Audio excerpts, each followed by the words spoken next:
Hi guys, ఎలా ఉన్నారు? మరో ఇంట్రెస్టింగ్ వీడియోతో మళ్ళీ మీ ముందుకు వచ్చాను. ఈ వీడియో చివరి వరకు చూసి నచ్చితే ఒక లైక్ వేసుకోండి. ఓకే, ఇక వీడియో స్టార్ట్ చేద్దాం. పెళ్లి కొడుకును చూసి సిగ్గుపడి లంగాలేపి మొహాన్ వేసుకుందంట వెనకతి గెవతో. అట్టుంది వ్యవహారమని వాపోతున్నారు మన టేడ్ పండితులు. ఈ దేశంలో ముప్పుటలా కడుపు నిండా తింటూ అరాచకాలు రేపులు లేకుండా ప్రశాంతంగా జీవనం సాగుతుంటే సుఖం మరిసి ఒళ్ళు బలిసి కొట్టుకుంటున్నారు కొందరు. వీళ్ళందరినీ ఏ పాకిస్తాన్లోనో ఇరాన్ ఆఫ్ఘనిస్తాన్లోనో పడేయాలి. అప్పుడన్నా ఈ దేశం విలువ ఆచారం సాంప్రదాయాలు తెలిసొస్తాయి.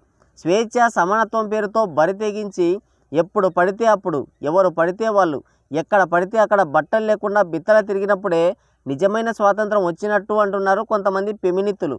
వీళ్ళ బాధ ఏందో అర్థం కాదు. మన దరిద్రం ఏంటంటే ఈ ఫెమినిస్టులంతా సినిమా ఇండస్ట్రీలోనే ఉన్నారు. ఎవడన్నా కోతికి బ్లేడ్ ఇచ్చాడనుకో అది గుద్దనే గీక్కుంటుంది కానీ గడ్డం గీక్కోదు కదా. ఈ తోడో ఫెమినిస్టులు కూడా అంతే.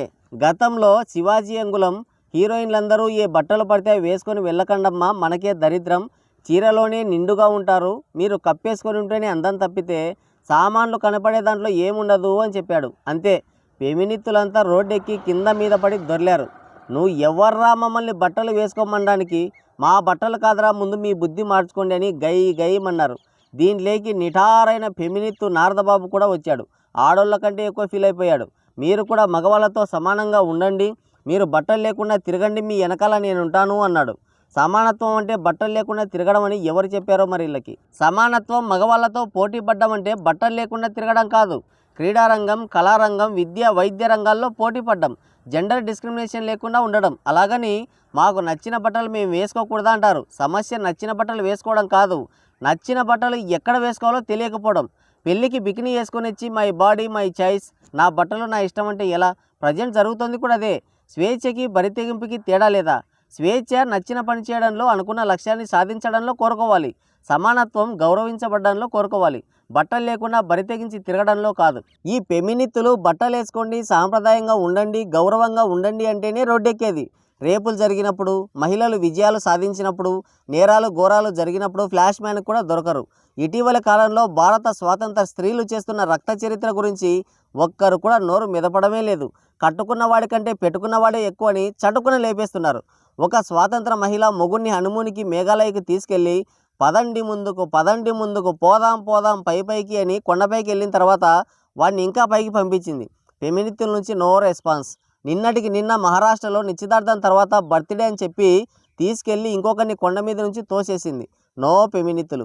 ప్రీ వెడ్డింగ్లోనే ప్లాన్ చేశారంటే ఇంకొన్ని రోజులైతే మ్యాచ్ ఫిక్స్ అవ్వగానే అబ్బాయి ఫోటో చూసి డీటెయిల్స్ కనుక్కొని లేపేస్తారు. ఇదంతా ఫెమినిస్టుల ట్రైనింగే అనుకుంటాను. వీళ్ళ పైత్యం ఇంతటితో ఆగలేదు. ఈ పైత్యం పరాకాష్ఠకి చేరిన ఇంకో ఘటన ఉంది, చూడండి. A daughter and she went to pee and there was a man with his ding dong peeing next to her. Would you be okay with it?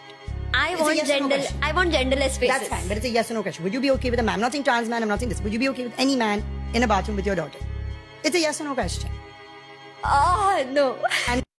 ఆడోళ్ళు మొగోళ్ళు లింగ వివక్ష లేకుండా ఒకే బాత్రూంలో ఉచ్చపోసుకుంటే బాగుంటుంది అంది.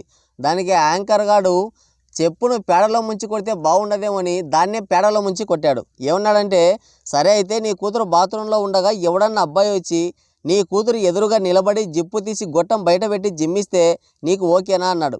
దెబ్బకు ఆ ఫెమినిస్ట్కి కళ్ళు బయర్లు కమ్మాయి. నేను దానికి ఒప్పుకోను అంది. ఆకుకి పువ్వుకు తేడా తెలియకుండా మాట్లాడి మళ్ళీ పల్లికిలిస్తుంది. ఇది పెట్టిన రూలు దీనికే నచ్చలేదు. ఇది సమాజాన్ని ఉద్ధరించడానికి వచ్చింది. ఈ దేశంలో ఎన్నో సమస్యలుంటే బాత్రూమ్ దగ్గర వివక్షత ఉంది అంటుంది ఫెమినిస్ట్. దీని కూతురు ఆ బాత్రూంలో ఉండకూడదు, కానీ దీని మాటలు విని దేశంలోని ఆడవాళ్ళందరూ చెడిపోవాలి. ఇదేనా ఫెమినిజం అంటే? రీసెంట్గా ఒక లేడీ డైరెక్టర్ టాక్సిక్ అనే సినిమా చేసింది. మొత్తం బ్లూ ఫిల్మ్నే తలపించింది. మొత్తం దృష్టి అంతా దాని మీదే పెట్టింది. కార్లో ఎక్సర్సైజ్ చేసి బాంబు పేల్చడం, హీరోయిన్ని మోకాళ్ళ మీద కూర్చోబెట్టి నోట్లో పెట్టడం, అదే గన్ను. ఇవి చూసి కామంతో కటకటలాడేవాడు కూడా నిశ్చేష్టుడు అయిపోయాడు. 500-600 కోట్లు ఖర్చు పెట్టి తీసిన బ్లూ ఫిలింలా ఉండేది. ఆడియన్స్ని అట్రాక్ట్ చేయడానికి, ప్రమోషన్ చేయడానికి, హైప్ తేవడానికి ఆడదాన్ని ఒక సెక్స్ స్టైల్లా వాడుకుంది. ఇదే సినిమాని ఎవడైనా మగాడు తీసింటే ఆడదంటే ఆట బొమ్మ అనుకున్నారా అని గగ్గోలు పెట్టేవాళ్ళు. మరి దీన్ని చూసి ఈ ఫెమినిస్టులంతా ఎందుకు సైలెంట్గా ఉన్నారు, ఎందుకు సించుకోవడం లేదు అని అడుగుతున్నారు మన టేడ్ పండితులు. మరి మీరేమంటారు? కింద కామెంట్ చేయండి. సో గైస్, ఇది వీడియో. మరో ఇంట్రెస్టింగ్ వీడియోతో మళ్ళీ కలుద్దాం. Thank you, take care, bye bye.